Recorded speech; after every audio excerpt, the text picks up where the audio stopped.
We have a couple clips of lifetime or at least longtime Republican voters discussing the election between Trump and Harris and realizing the errors in their ways, so to speak, as Harris recently launched Republicans for Harris, and now many moderate players in the party have been coming out in swaths to denounce support for Trump and instead back Harris. He didn't win the election. He reminded me of a little baby with a temper tantrum, but it involved a lot more people and a lot more serious actions. Not to concede to an election is anti-constitutional. I mean, the guy was totally off the wall. People lost their lives. January 6th was such a shame. I do believe that a woman ought to be able to choose for her own body. You see the things that Trump was in court about. I mean, he did a sexual assault. He had hush money for a sexual encounter he had with a porn star. How are we going to put that in our history books? He was a unholy father. I mean, his son was just born and he goes out and has an affair with a porn star. He goes out and has an affair with another woman that was a Playboy bunny. I just can't even understand it. I won't vote for Trump ever, ever again. I will vote for Harris. I just would not vote for Trump ever, ever, ever. Also, like in many of the clips we'll come to play in a second, she mentions that she voted for Trump in 2016 and in 2020, but after his unconstitutional, un-American actions after the election in 2020, it was way too much for her to ever consider voting for him again.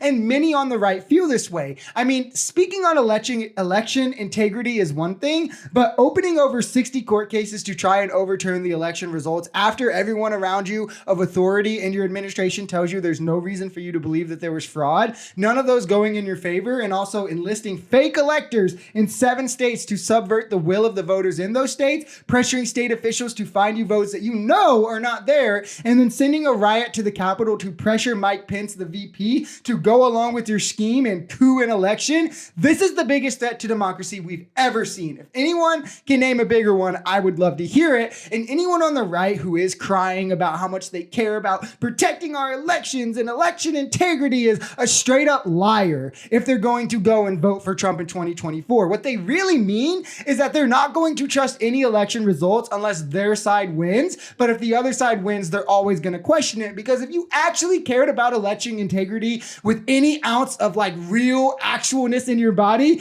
you would never vote for the man who launched the biggest coup, the biggest scheme in history to defraud an election. Of course, one of the newer reasons that I won't vote for him is his designation as a felon. Many roles that are vital to our country, including teachers, are required to have a clean background in order to fulfill their roles. And the fact that that is not true of the presidency is a big reason why I will not support him. I also do not like the way he seems to spew deceit and lies, and you cannot trust anything he's saying. You want to have trust in the person who's leading your country. It also seems that he is inviting the Republican Party to delve deep into hatred and divisiveness and violence. He's selling us these stories of vengeance and fighting, and that is not the kind of leader that I want to be leading our country, because I want our country to come together instead of come apart. So whoever the Democratic nominee ends up being, I intend to vote for them. While Harris is actually gaining endorsements from Republican lawmakers, you can watch my last video today if you're wanting the names on that,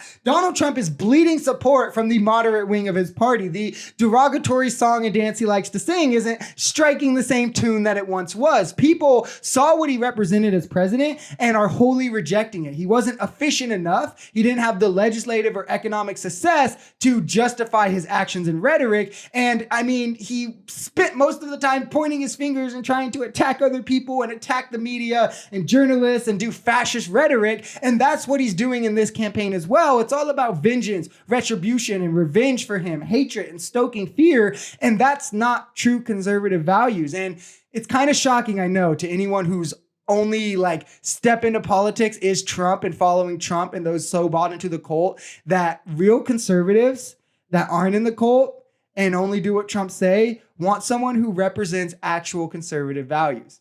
I know, it's kind of shocking. MAGA, in the meantime, has no values or morals or ethics or any standard of those whatsoever. If Donald Trump woke up tomorrow and said he was a Democrat, every member of MAGA would go buy a blue hat and say Democrats are the best. If he ran Green Party, they would all say they're Green Party. If he ran as a socialist, they would all say, you know what? This socialist thing is actually pretty cool, because to them, it's all about their king and whatever he does, not having any bit of an actual standard of their values or beliefs that they're willing to stand on. I have voted for Trump in both elections. I'm a veteran. I'm a lifelong Republican. I have never, ever voted for a Democratic president until now. Trump, I really had high hope for him when he came into office. I thought he was going to clear the swamp. I didn't expect him to bring in his own swamp. He is a consummate liar. He has not told the truth on anything. Everything that Trump promised me, he failed. As a veteran, I am appalled at how Trump thinks about veterans and what he thinks about them. He really doesn't understand veterans. I think he was quoted at Arlington when he looked at one of his generals and said, what was in it for these guys? He doesn't understand. He has no idea what it means to serve, to self-sacrifice. Everything is about him. People dispute whether he said in Europe for